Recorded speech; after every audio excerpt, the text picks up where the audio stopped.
In today's video, I'm going to teach you how to integrate Zoho Projects with Zoho CRM using successful solutions.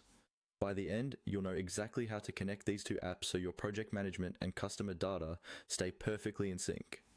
To begin, make sure you're logged into both Zoho CRM and Zoho Projects with an account that has admin or setup permissions. This is important because only users with the right access can configure integrations and see all the relevant modules. Start in Zoho CRM. From the top right corner, open the Setup or Settings menu.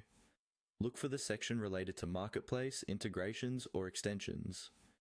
This is where Zoho lets you connect other Zoho apps to CRM. In the Marketplace, search for Zoho Projects. You should see an official Zoho Projects extension or integration listing. Open it, review the description to confirm it's the standard Zoho integration, then click to install or connect. During installation, CRM will ask for permission to access your Zoho Projects data.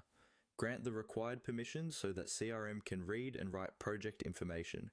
If you have multiple Zoho Projects portals, you'll be prompted to choose which one you want to connect.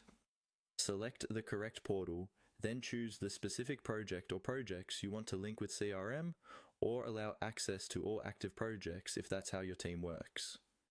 Next, you'll configure how CRM records sync with Zoho Projects. Typically, you will be able to link modules such as accounts, contacts, deals, or potentials to projects. Decide which CRM module will trigger project creation. For example, you might create a new project automatically whenever a deal is won, or link existing contacts to ongoing projects.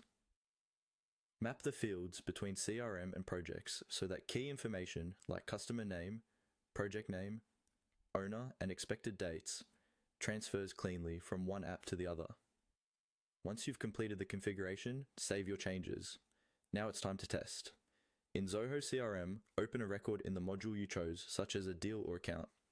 You should see a related section or tab for Zoho Projects. From there, try creating a new